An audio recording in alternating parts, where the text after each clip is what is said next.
बीते कुछ महीनों से वक्फ की प्रॉपर्टीज पर सरकार का दखल लेने को लेकर लगातार बात चल रही थी। वक्फ संपत्तियों पर सरकार की निगरानी को लेकर बनाई गई ज्वाइंट पार्लियामेंट कमेटी इस पर काम भी कर रही थी।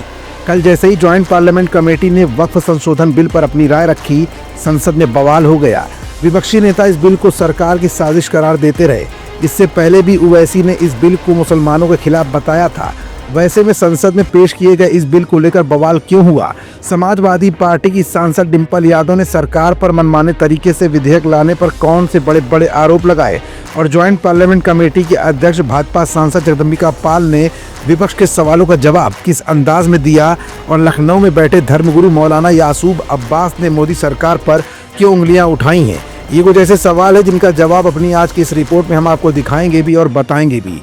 दरअसल संसद में पेश की गई जेपीसी रिपोर्ट को लेकर जहां केंद्र की मोदी सरकार सकारात्मक दृष्टिकोण सबके सामने रखने की कोशिश कर रही है, तो वहीं विपक्षी दल समाजवादी पार्टी की सांसद डिंपल यादव ने इस बिल को पेश करने के लिए सरकार पर सौतेले बर्ताव का आरोप लगाया है।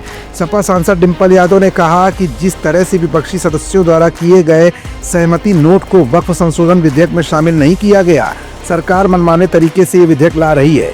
वो ध्यान भटकाने के लिए सत्र के आखिरी दिन विधेयक लेकर आए थे।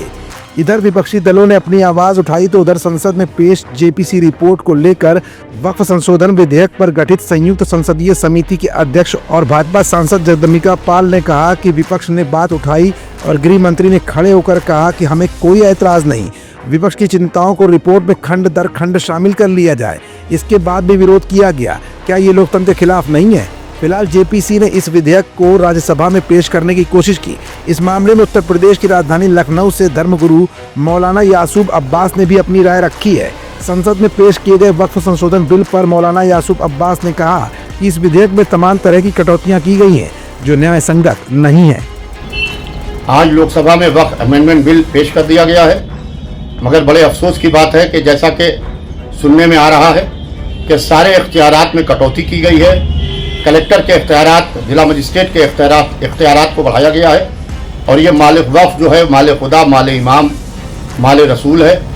और जिस तरीके से औकाफ को तबाह बर्बाद किया जा रहा है, चाहे उत्तर प्रदेश हो चाहे पूरा मुल्क हो, हमारे शिया समुदाय के ज़्यादातर औकाफ हैं पूरे मुल्क में बिखरे पड़े हैं। लिहाजा मैं इस सिलसिले में एक लीगल सेल की एक मीटिंग करूँगा वक्फ के जानकारों की, जो बाकायदा इसको देखें और देखने के बाद में ऑल इंडिया शिया मसला बोर्ड की एग्जीक्यूटिव कमेटी की मीटिंग करके अगर कोर्ट का रास्ता इख्तियार करना पड़ा तो कोर्ट का रास्ता इख्तियार करेंगे, क्योंकि ये हमारा कौमी मसला है, हमारा औकाफ है। हमारे बुजुर्गों ने वक्फ किए हैं कि यहाँ को बरादारी हो, यहाँ मजलिसें हो, यहाँ मातम हो, यहाँ इबादत हो, यहाँ नमाज रोज़ा हो।